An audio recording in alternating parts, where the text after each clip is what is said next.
กองประชุมใหญ่ผู้แทนทั่วประเทศครั้งที่14ของพรรคคอมมิวนิสต์เวียดนามได้ไขขึ้นอย่างสมเกียรติในตอนเช้าของวันที่20บังก่อนนี้อยู่ที่หอประชุมแห่งชาตินครหลวงฮานอยซึ่งกองประชุมใหญ่มีผู้แทน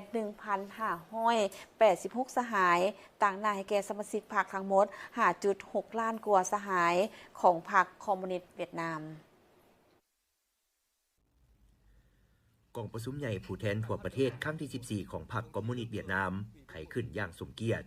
มีบรรดาอดีตการนำพรรครัฐแนวโหมประเทศชาติเวียดนามบรรดานักปฏิวัติผู้อาวุโสแม่เวียดนามวีรชนปัญญาชนผู้ทรงคุณวุฒิศิลปากรผู้มีตำแหน่งทางศาสนาและผู้ต่างหน้าคนหุ่นนุ่มเอกอัครราชทูตผู้ต่างหน้าบรรดาประเทศองค์การจัดตั้งสากลประจำเวียดนามสหายเรื่องเกืองประธานประเทศเวียดนามได้อ่านสุนทรพจน์ไขกองประชุมว่ากองประชุมใหญ่ผู้แทนทั่วประเทศครั้งที่14ของพรรคแม่นบาทเดียวที่มีลักษณะประวัติศาสตร์มุ่งไปถึงการเฉลิมฉลองวันสร้างตั้งพรรคคอมมิวนิสต์เวียดนามครบรอบ100 ปี3 กุมภาพันธ์ 1930 53 กุมภาพันธ์ 2030กองประชุมใหญ่มีเจตจำนงความมุ่งมา่ปรารถนาความตัดสินใจสูงสุดของทั่วพรรคทั่วปวงชนทั่วกองทัพด้วยจิตใจเป็นเจ้าตนเองด้านยุทธศาสตร์สร้างความเข้มแข็งด้วยตนเองมั่นใจก้าวเข้าสู่สังกัดใหม่เพื่อประเทศเวียดนามสันติภาพเอกราชประชาธิปไตยทางนี้เข้มแข็งเจริญรุ่งเรืองสิวิไลผาสุกก้าวขึ้นสังคมนิยมอย่างมั่นคงกองประชุมใหญ่ได้ย่องยอสมเสยความมานะพยายามสู่ส่วนความแห้งความใจของทั่วภาคทั่วปวงชนทั่วกองทัพที่ได้ผ่านผ่าความยุ่งยากสิ่งท้าทายปฏิบัติสำเร็จเป้าหมายหน้าที่โดยกองประชุมใหญ่ครั้งที่13ของพรรควางออกอย่างมีไซ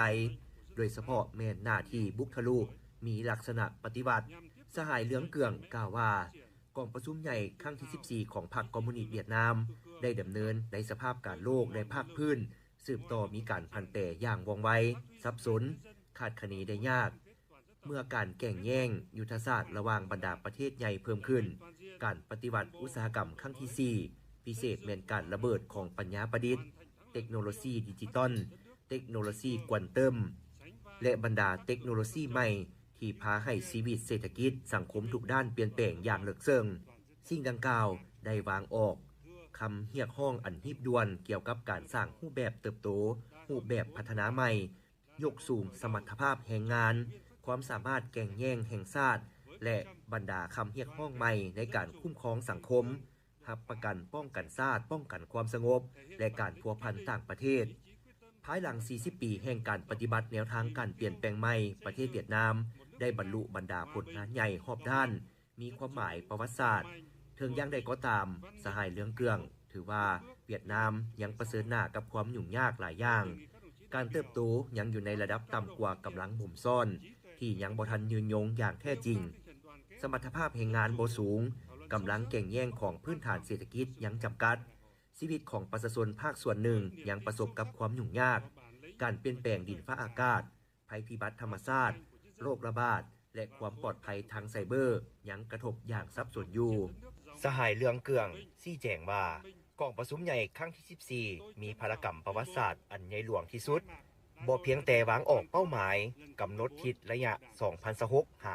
2030 เท่านั้นหากยังตัดสินบรรดาปัญหาที่มีลักษณะยุทธศาสตร์ต่อกับอนาคตและชะตากรรมของชาติในหลายทศวรรษจะมาถึงอีกด้วยกองประชุมมีหน้าที่ทบทวนคืนการจัดตั้งปฏิบัติมติกองประชุมใหญ่ครั้งที่13ติดพันกับการสรุป40 ปีแห่งการเปลี่ยนแปลงใหม่ยั่งยืนบรรดาผลงานสำคัญ4ออกข้อจำกัดจุดอ่อนและสาเหตุจากนั้นถอดถอนบทเรียนใหญ่ที่มีคุณค่าทางด้านทฤษฎีและพฤติกรรมในยาวนานกองประชุมใหญ่จะปรึกษาหารือและรับห้องเอาทิศทางเป้าหมายหน้าที่จุดสุ่มบุคลุยุทธศาสตร์ให้แก่ระยะ 2026 หา 2030 วิสัยทัศน์ฮอดปี 2045 ในนั้น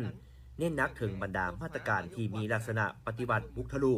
เพื่อพัฒนาประเทศอย่างว่องไวยืนยงและปกปักรักษาประเทศชาติ